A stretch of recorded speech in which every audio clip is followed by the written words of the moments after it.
In the headlines, fisherfolk in Soufriere and Scottshead recognized for years of dedicated service to that sector. Ministry of Education wants a whole school approach to improve literacy levels after less than desirable results in the Grade 6 National Assessment. And Prime Minister Garrett believes implementing policy on electric vehicles could benefit Dominica's image globally. I am Andrea Louis with the Channel 5 News, back with the details after this.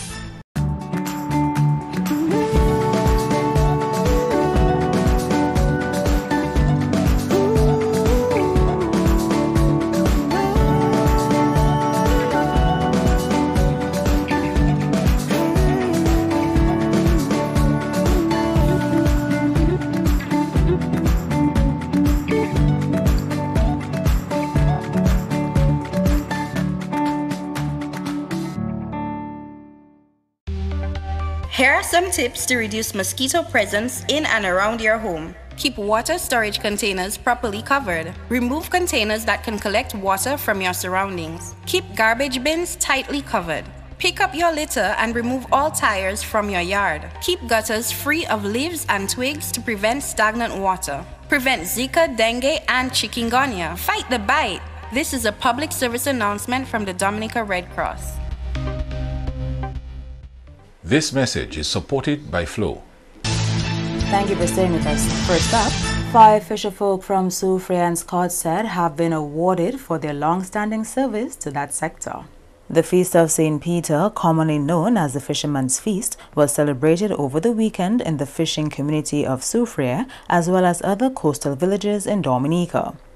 St. Peter is the patron saint of fishermen, and celebrations are held on an annual basis to recognize the work of local fishermen.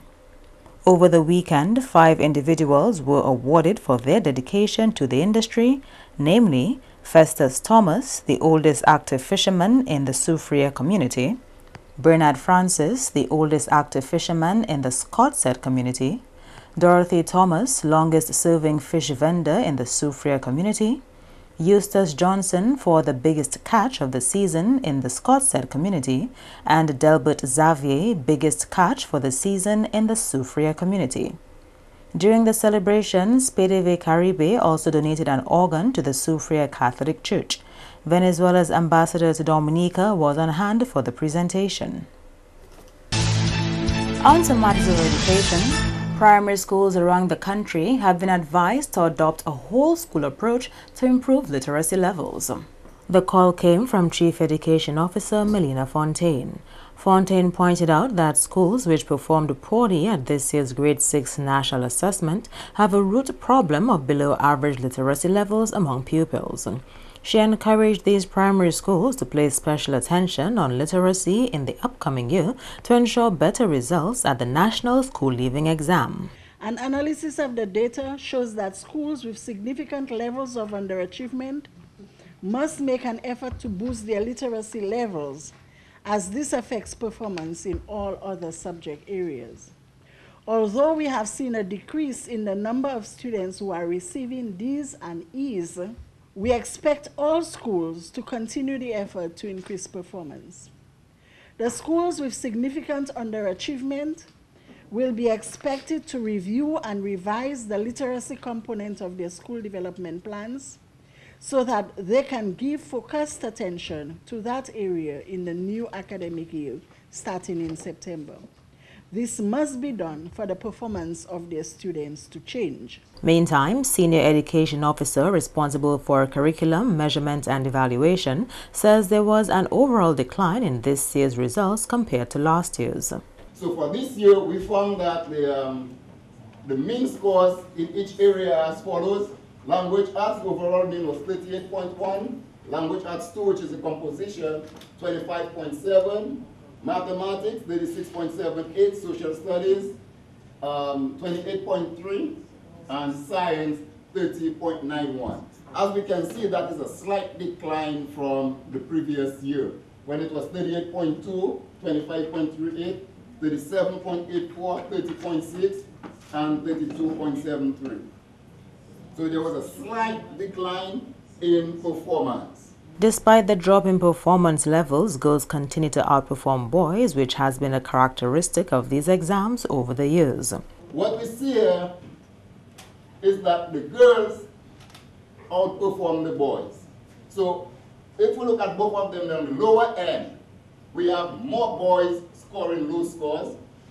And then when we get to the average points, the girls begin outperforming the boys.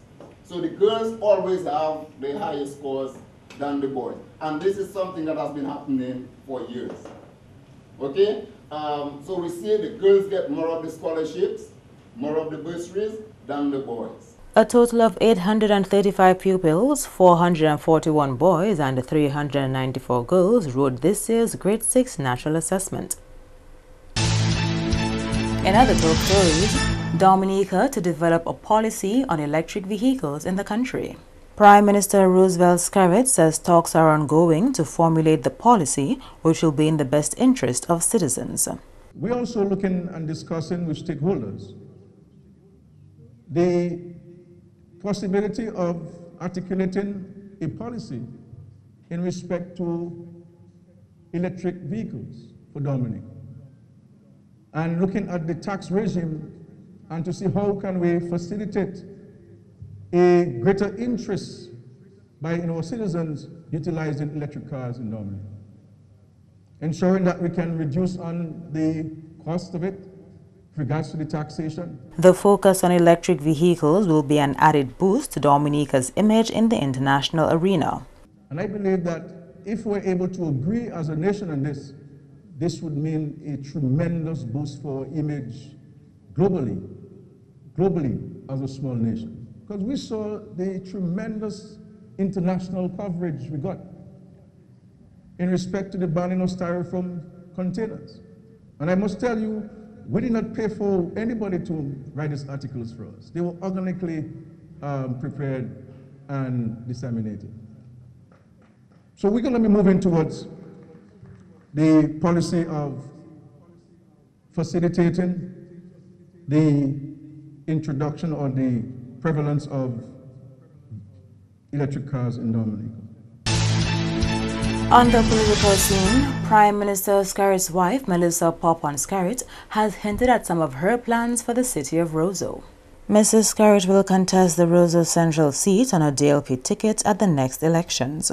She told a rally in Antigua and Barbados on the weekend that she was deeply touched by the outpouring of support and well wishes she has received. Mrs. Garrett said she was also spurred on by the huge workload ahead of her and the potential for greatness which lies in the city of Roseau. I foresee two separate but related Roseaus, our residential Roseau and our commercial Roseau. I know them both, I live them both, and I understand the needs of each. My goal is to make Roseau a modern, commercial, and economic center, serving not only the residents of Dominica, but taking full advantage of the easy transit of persons between Dominica and Guadeloupe and Dominica and Martinique.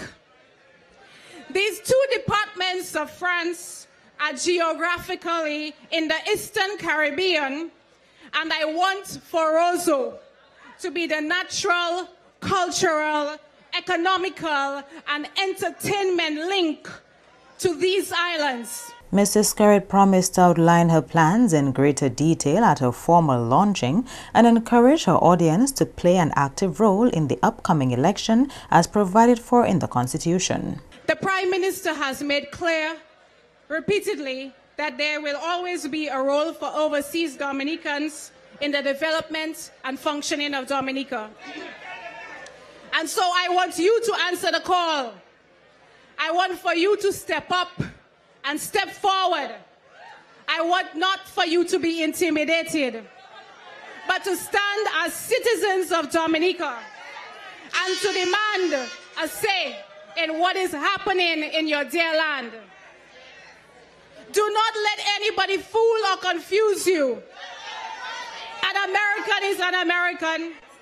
until he or she dies. And so too, a Dominican will always be a Dominican. I want Dominicans here in Antigua and Barbuda and every corner of the globe to stand in position of readiness to assist in the development of our country. The Constitution of Dominica sets clearly the role that you can play.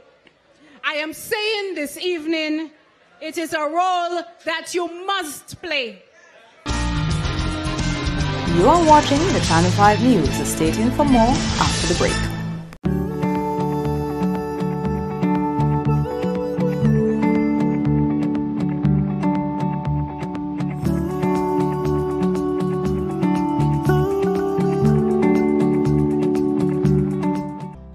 If you're HIV positive or have an STI, having unprotected sex with multiple partners puts them in grave danger. You'll expose every partner and their present and future partners to HIV or another STI. Use a condom every time you have sex. You can live a productive life even if diagnosed with HIV.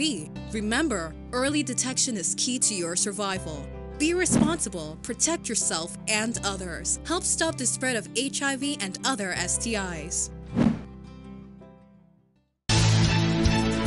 Welcome back. A warning from Prime Minister Garrett to the Dominican electorate that a change in administration would mean a loss of gains already made towards building a new Dominica. Julian Morris has more. Prime Minister Garrett told supporters at a rally in Antigua and Barbuda on the weekend evidence of that change can be seen across the country. He said the foundation for building a climate-resilient nation had already been laid, and it was important not to tamper with that, what he called a winning formula. Right now, as we speak, construction on several high-rise and modern residential properties are underway in Grand Fond, in Cassibus, in Lago Portsmouth, in La Plaine, in Picard Portsmouth, Delis, and Saint-Sauveur, and the list goes on and on. Additionally, we have just handed over 200 surveyed lots at various venues across the country, and the prefabrication process is underway to ensure that fully completed 2- and 3-bedroom precast concrete houses are delivered to deserving families during the 3rd and 4th quarter of 2019. He also mentioned a major project to be funded by the private sector. Tourism has now become a key cornerstone of our economic existence, and we are making sure that we have a climate-resilient facility in Roseau to accommodate cruise and cargo vessels within days of any disaster. We have already signed the heads of agreement, and we expect very shortly to sign off on the provisions for construction of a modern, state-of-the-art cruise and cargo facility, accommodating all the mega ships coming off the production line in Finland, Germany, and elsewhere. Mr. Garrett said government would soon sign final agreements for construction of an international airport in Wesley constituency. He said proposed financing packages for that project were currently being discussed. And negotiations began Tuesday between the governments of Barbados and Antigua and Barbuda over the takeover of Barbados's majority ownership of island-hopping airline Liat. Here again is Julian Morris.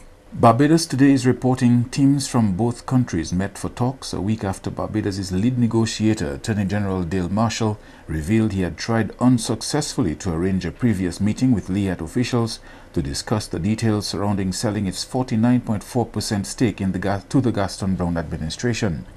Barbados today reports the Attorney General as saying he was hopeful he would be able to meet with authorities from St. John's before the start of the CARICOM summit in St. Lucia, which begins on Wednesday. The talks are expected to continue tomorrow. Prime Minister Motley recently announced government's plans to sell its majority ownership to the second highest shareholder. The Antiguan government holds 34% stake in the carrier, which serves 15 Caribbean destinations with almost 500 flights. In explaining her reasons for selling the shares, Motley said that Barbados simply was not in a financial position to support Liat and as a result had made a decision to take a step back. Motley's view is that LIAT needs a new financial model and a new operational model in order for it to be able to extract greater benefits and provide the services which it does.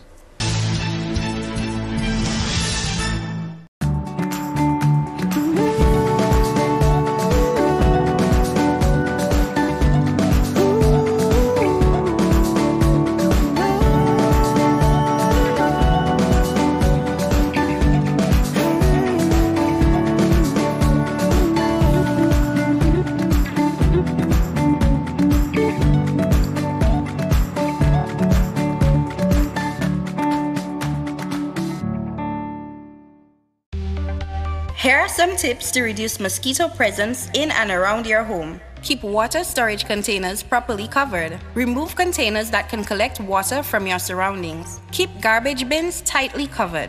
Pick up your litter and remove all tires from your yard. Keep gutters free of leaves and twigs to prevent stagnant water. Prevent Zika, dengue, and chikungunya. Fight the bite. This is a public service announcement from the Dominica Red Cross. This message is supported by Flow.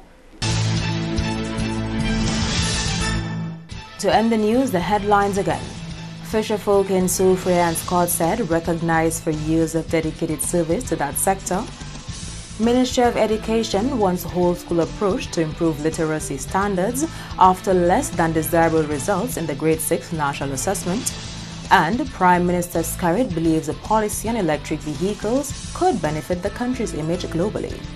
Feel free to contact us at news@marpin2k4.com. You can also access our past newscasts on our YouTube channel. On behalf of the entire production team, I'm Andrea Louis, and to all of our viewers around the world, thank you so much for watching. Join us next time.